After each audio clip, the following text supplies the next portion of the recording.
This is Self-Work, and I'm Dr. Margaret Rutherford. At Self-Work, we'll discuss psychological and emotional issues common in today's world and what to do about them. I'm Dr. Margaret, and Self-Work is a podcast dedicated to you taking just a few minutes today for your own self-work. Hello and welcome back to Self-Work. I'm Dr. Margaret Rutherford. I'm a clinical psychologist, and I've been in practice for over 30 years in Fayetteville, Arkansas, and I welcome you to Self-Work. I started this podcast to extend the walls of my practice to many of you who are already interested in psychological or emotional issues. Maybe you're in therapy. To those of you who have new questions, or maybe you've just been diagnosed with something, but also to those of you who are quite skeptical about the whole mental health thing, or you think that mental illness is a joke, or you think that therapy is a joke. And I hope that you're curious enough, or sadly, perhaps unhappy enough to listen. Welcome to all of you. Today on Self-Work, we're going to focus on self-sabotage, when you're doing things or not doing things that seem to get in the way of achieving something or creating the life you say you want. There are a lot of behaviors or habits that can factor in here. Developing addictions can be a huge one. But today I want to talk more about the fear that's underneath self-sabotage. Because one way of looking at it is that it's really not sabotage at all. It's more that one part of you, the part that's afraid, is protecting you and protecting that fear or avoiding it. So what can seem as if you're getting in your own way could actually be your own mind working to keep you safe from a fear that you may be conscious of or not conscious of at all. That doesn't mean you can't become conscious of it, and that's what we'll talk about, as always, and what you can do about it. The SpeakPipe voicemail for today is from a woman who's realized that in order to have a sense of control, she not only lives out her plans for today, but tries to complete things early, things she might have a plan to do tomorrow. She does today. And yet, as she says, that's not how time works.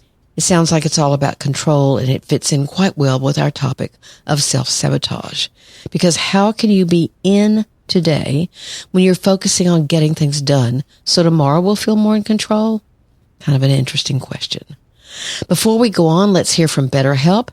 BetterHelp has a 4.8 star rating from over 300,000 people on its website, and it's a way of getting a therapist who fits you and your schedule right now.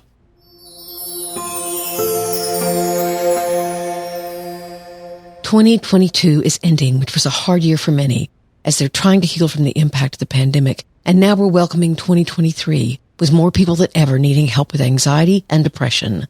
The most common problem I hear from those seeking therapy is how hard it is to find a therapist. BetterHelp solves those problems. After you make the first contact, their standard is to offer names of therapists to you in less than 2 days. And you can talk to them in a first session to see if it's a good fit. If so, you're on your way. But if not, rather than going through an awkward call or email, you simply let BetterHelp know, and they'll ask what it was you didn't like and find someone else for you. You can text, chat, or talk virtually. All of those avenues are open to you. I'm a therapist because I got good therapy. I know how much of a difference it can make. I reached out, and so can you. Here's BetterHelp's offer for Self-Work listeners. 10% off your first month of sessions if you use this link. BetterHelp.com/selfwork. There's never a better time than today to reach out and get help. BetterHelp.com/selfwork.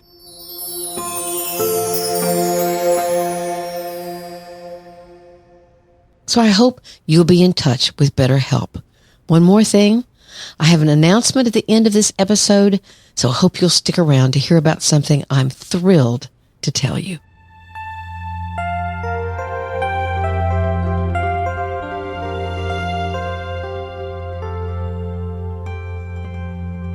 But now let's focus on self-sabotage. And as I mentioned in the intro, its basis is fear. And we'll look at it through 4 different dynamics or traits, or as I call it in the title, the Quartet of self-sabotage, and what their basic fears are. Perfectionism includes the fear of vulnerability. Procrastination, which involves the fear of commitment or what I might call exposure. The self-fulfilling prophecy, which is the fear of not being successful or the fear of success itself, and the imposter syndrome, the fear of not being enough. Why did I call this group a quartet?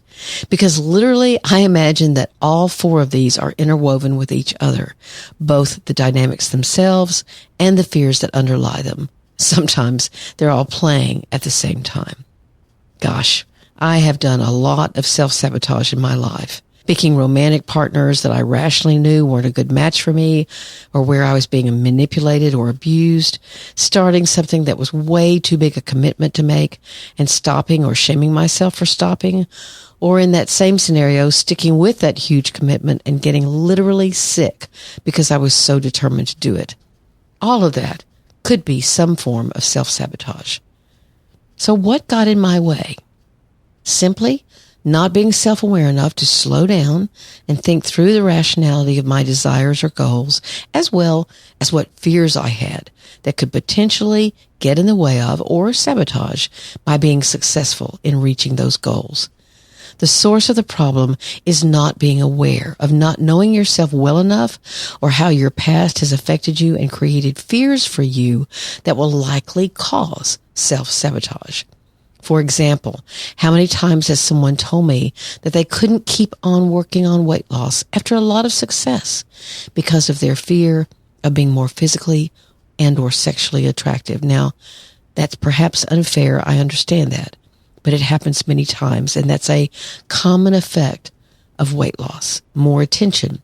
And some of that is sexual or romantic attention. The person becomes too afraid to continue, and that's raw fear, because the mind is acting to protect that person from something very painful, perhaps prior abuse or some kind of triggered shame being the likely source. This may seem like kind of an upside down way of looking at self-sabotage. I realize that. But stop and think about how your own fear gets in your way and how you might act to protect yourself from that fear.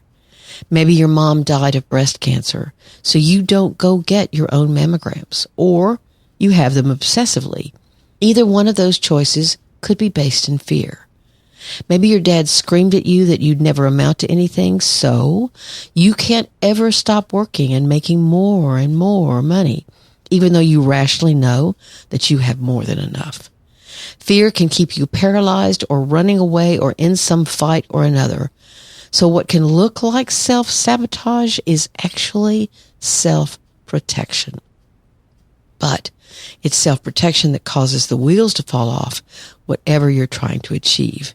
So maybe it's not long-term help, but it's certainly understandable short-term protection. So in the intro, I mentioned 4 types of traits that make up a quartet of self-sabotaging dynamics. I'm sure there are more, and the fears I have mentioned as going along with each dynamic are very unique to you, and so they're interchangeable in many ways. You might say, oh yes, I have more of that fear than I do the other. Again, this is all not written in stone, but it was the best way I could organize it. So let's take each one of those traits and start with perfectionism. There are 2 kinds of perfectionism. There's constructive perfectionism. That's a great trait to have, and one that causes you to be determined and creative and work hard on what seems valuable to you. But you don't have that fear of vulnerability or making a mistake. That's what's called destructive perfectionism holds within it. People with destructive perfectionism will say, I'm not going to try something that I feel I won't be able to do well. I hear that a lot. But what if that thing you fear you won't do well is part and parcel of growing in your job or becoming a better parent or even friend? You're safe, that's correct, but at what cost? Often the source of perfectionism is a fear of vulnerability, of looking stupid, of seeming out of control. And where might that fear have come from? If you've heard me talk about perfectly hidden depression, you know the answer could be from many sources. Everything from only getting attention when you're achieving, to the minority culture you grow up in having very high expectations of you to be extremely successful, to being abused as a child in some way, and protecting yourself by either trying to become invisible and thus not make a mistake that might get attention, or by being the child that tried to avoid abuse, or frankly, being home in general, by excelling in every way. Not being that, Not seeming perfect brings with it too much fear. And by the way, that's impossible, right? So the fear is sort of inevitable. Now let's move on to procrastination, where the source of the fear could be called a fear of commitment. When you're committed to something, you put yourself out there. You're going to see it through. You're going to put in a lot of effort. And maybe that scares you. Again, it could be close to a fear of vulnerability or making a mistake, but I wonder if there could be a slight distinction, a fear of the commitment to take responsibility, to get it handled. Now, perfectionism can go hand in hand with procrastination. How? You're constantly evaluating yourself and not living up to who you believe you could be. In fact, procrastination has been defined as insecure perfectionism. For example, perhaps you've had it in your mind to do something, but you put it off because you couldn't fit it into your already overly crowded schedule. So you push it completely, or almost completely, out of your consciousness, except you know you haven't done it, and rather than admit, sorry, I just can't pull that off today, or hey, I'll get to that text soon, but today's just impossible, you fear being disappointing or of looking like you're not responsible. But procrastination isn't always bound to perfectionism, and that's when I wonder if it has more to do with the fear of exposure. Let's say you're not perfectionistic, but you tend to say you're going to do something and then you put it off. Or you infer you're going to do it, you tell your wife or husband, yeah, I'll get that done, but then you don't. And you stay silent about it for as long as you can, and you hem and haw when it's brought back up. Do you in the North and the West know what hem and haw means? It means you lose any kind of clarity about the subject. You avoid it, basically. Hemming and hawing. Now, for those of you who might be saying to yourself, I don't think procrastination is fear. I think I'm just lazy. Well, maybe that's a possibility. Or maybe you're tired all the time or even depressed.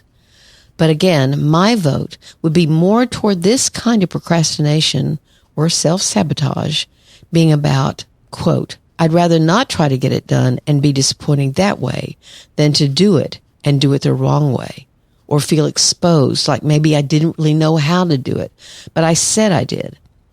Maybe a very old fear is that someone told you you weren't capable or even stupid, and that's the old hurt, and you fear feeling that again. So writing out someone being angry with you for not doing what you said you would, at least they never find out if you truly could have done it. And you don't either, actually. Your fear of exposure overrides your fear of being disappointing. Let me say that again about procrastination. Your fear of exposure overrides your fear of being disappointing. If I look like I'm choosing not to do it, my fear doesn't get exposed. If I never try, I don't fail. Hopefully, this is making some sense. Self-sabotage protects you from deep-seated fears that we all have. But let's stop for a minute and hear from another great sponsor that really deserves your support, Magnesium Breakthrough.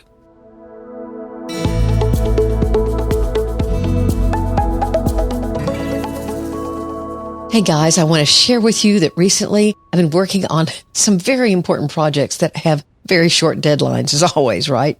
Seems everything today is ASAP. Anyway, I have not been able to keep up with all of my self-care routine. I certainly haven't had breaks to have proper meals, and I'm drinking way too much iced tea.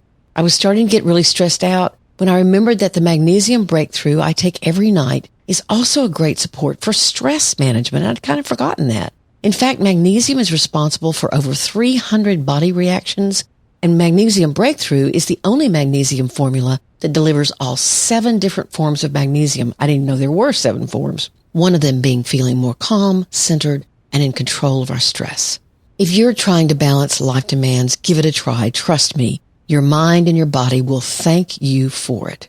What you can do is visit magbreakthrough.com/selfwork and order now. Oh, in addition to the discount you get by using promo code SelfWork10, so that's different, SelfWork10, there are also amazing gifts with purchase. That's why I love shopping at Buy Optimizers. Again, go to magbreakthrough.com/selfwork to get your Magnesium Breakthrough and find out this month's gift with purchase. Now let's talk about the third member of this quartet of self-sabotaging behaviors, the self-fulfilling prophecy. Obviously, I'm talking about a negative prophecy such as, I'll never get that promotion, or I could try to learn this until the day is long and I'd still never get it, or I'm too old to try that. Now, some of this is normal. We all have down moments. We all have moments when self-doubt or old painful messages that we absorbed from our childhoods come to the fore to haunt us. We get confused, lost, afraid. I meet people all the time as clients and sometimes as my friends who are totally demoralized and feel that whatever skills they may have once had have disappeared in the vast difficulty of the present. There's no way I can be successful given the situation. That's a negative, self-fulfilling prophecy. The opposite of this is a positive, self-fulfilling prophecy. I'll never get that promotion if I don't try. Or it can take me longer to learn this, but I can do it. Now, let me be quick to say that there are some who say this really is a fear of success itself, and I can see this. So what if I am successful? How will my life change? What kinds of new things I can't foresee or control, might start happening? So that could be a fear of what success could bring. But I'd wonder with you whether we call it a fear of success or a fear of not being successful. It's still a fear of the unknown. So if you predict you can't do something, then you avoid the unknown. Or if you predict you can do something, but are afraid of what that success might bring, then you also avoid the unknown. And basically, you're stuck either way. Before we move on to talking about what you can do about it, let's focus on the fourth member of our quartet, the imposter syndrome. The fear that you're going to be found out at any moment for the fake you feel you are. If people only knew the real me, I'd be out of here or I'd get fired or whatever. Older research said this was more common in women. But more recent research is demonstrating that when the factors of actual workplace messages are accounted for, those messages being that you're not really wanted or valued, such as with minorities, the difference between men and women decreases significantly. Certainly, this fear of imposter syndrome can cause a lot of paralysis and self-doubt. You don't say things in meetings when you know you have a contribution. You don't put your name forward for particular assignments or take on extra responsibility. I well remember one of the things my very first supervisor said at the state hospital where I was interning, a man who graduated from my same program. We were meeting in his office, and he looked up at his graduation decree and licensing certificate, and he said, "Every day I feel like someone is going to walk in here and take those down." I can laugh about it now, but back then it was really weird. Definitely imposter syndrome at work. It kind of scared me. So, as always, what can you do about self-sabotage? First, you must become aware of what your individual fears are. Again, these aren't tied down to the ideas I've told you about today. They can get all mixed up, and your fear might be different than these or someone else's, or certainly mine. But you have to be aware of your basic fears. How do you do that? You can go through your childhood and acknowledge, not blame, the experiences that you had that brought pain, what would have brought any child pain or struggle. And you can acknowledge those things that brought you a sense of calm or safety or comfort or pride. Most of us are a mixed bag where all that comes from. And you can see those things, you can write them down, and all of a sudden you realize, wait a minute, what kind of fear did that event or experience create? What did I become afraid of or nervous about or freaked out about? Whatever words you want to use, because that was the way my life was. So first you acknowledge, but then you ask a question. What kind of fear did that create? The third thing is to realize and to admit in many ways that that fear may still be playing a part in your present life. Sometimes you can realize this all by yourself. Sometimes a friend can help you see it. Years ago, a very good friend of mine, who's also a psychologist, pointed out to me how often I said that I couldn't do something well that involved physical strength or capability.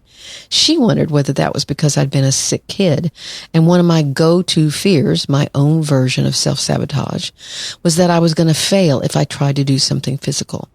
that I had a negative prediction of my ability before I'd even tried. And you know what? That really hit home for me.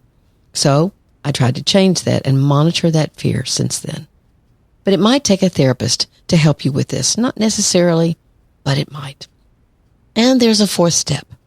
After you've identified your underlying fear, after you've figured out where it came from and how it's playing out in your current life, then you'll need to come up with a way to calm that fear or even to work around it. What the research in this area calls this is an alternative plan. Let's say you have the fear of seeming out of emotional control. You know you feel that way because you were laughed at in your family or even ridiculed if you got upset. So you don't let yourself feel much of anything deeply, but especially not sadness. What would be a way to work with that fear or somehow help yourself with it? I suggest people listen to music that might help them come closer to their sadness. I suggest that people go into group therapy or support groups so that they can see and learn from others that revealing emotional pain is something that people they like and respect do all the time. I've been speaking to groups of construction workers this past year about realizing that the macho mask of nothing bothers me is just that, a very dangerous mask, and that suicide rates are extremely high in that profession. And what's going on in that profession is incredible. All kinds of mental health movements are going on because they realize that it's human to be afraid, to be sad, and to feel lost. It's not illness. It's just vulnerability. Then what you can do is reach out for help in understanding it and coming up with a way to acknowledge your real fear and stop whatever self-sabotage could be going on. Good luck to you. SpeakPipe message from drmargaretrutherford.com. Here's our listener voicemail. Okay, I am responding to your New Year's post about that urge to take control. I had to chuckle when I realized not only do I want to control everything today, I want to control tomorrow and the day after. What I mean by that is not only do I want to make healthy plans for the next couple of days, for example, planning a lunch with friends or exercising in a gym, things that you actually do need to plan for. No, I realized I want to take control of tomorrow by actually controlling it today. In other words, living through it today and making it happen in advance so that tomorrow is taken care of. So I wanted to record that while I realized what a funny, silly thing that is, because as far as I know, time does not work that way. So thank you for letting me put in my input. You can see how behind I am with voicemail messages, as this one came in January at some point. But I was intrigued by the woman's response and her transparency about her needing to feel as if she were not only controlling today, but tomorrow as well. And you can hear the distortion in that. What you control today or try to only takes place in one time period, the 24-hour period that is today. It has little to actually do about what may or may not happen tomorrow. This isn't the same as if you had something on your list of to-dos for tomorrow and you got it done a day early. At least I don't think that's what she means. What I hear is that her need for control, at least in January, was so strong that she felt as if she truly could control tomorrow by achieving something today, getting it out of the way. Maybe the control meant she could stay safe. Maybe the control meant that she could feel competent. Maybe the control meant that she felt more like she was in charge of her life. But her comments about that's not how time works also is important. We can do and say and try to predict what tomorrow will bring or not bring, but we cannot control that. It's the ambiguity of not knowing, and yes, this can be very frightening at times, and especially for those who have learned or have counted on living a very restricted life, a measured life, a planned life, an organized life, so that you tend to believe that you've got ambiguity beaten, but you really can never be completely in control. Unexpected things happen. sometimes welcome and sometimes not welcome. Dealing with that is part of emotional maturity and being able to work through very diverse emotions. I loved this listener's comment, so wanted to include it in this week's Self-Work. Thanks so much to her.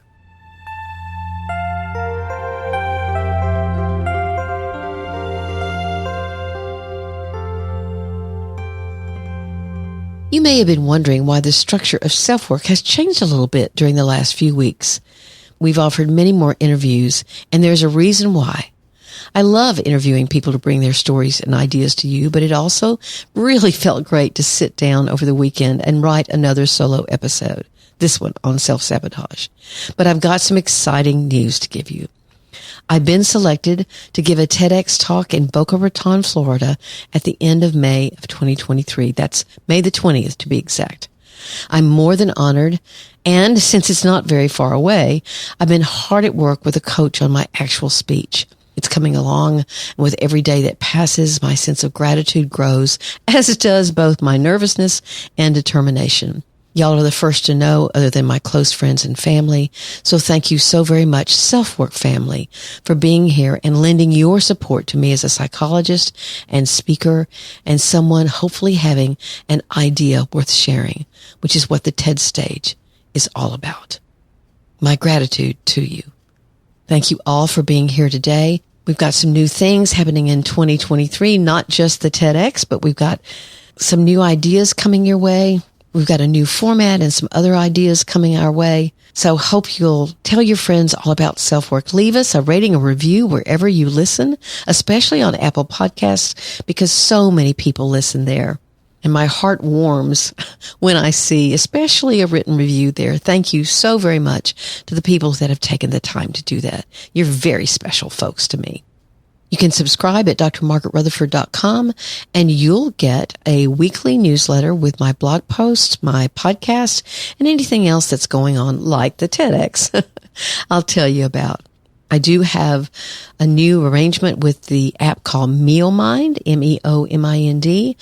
And if you've ever wondered what it would actually be like to be in therapy with me, you can listen to me doing a therapy session. There's several on MealMind with me as the therapist, and there are many other therapists there. So the whole point of this free app, again, it's called MealMind, is that you can listen in to a therapy session. Perhaps you don't have money for therapy or time, but you can listen to what other people's problems sound like. And if they're similar to yours, you can hear some of the ideas that therapists might have to help. I think it is an exceptional app, and I hope that you'll use it. Again, you can join my Facebook group, facebook.com/groups/selfwork. I have Self-Work Sundays on Instagram Live. That's 4:00 Central Standard Time on most Sundays, unless I'm doing a study group for my book, Perfectly Hidden Depression. And of course, that's available as well. It's been translated now into 9 different languages. So it's really going gangbusters. And remember, I would love to come speak to your group. I'm really wanting to expand into that in the next couple of years.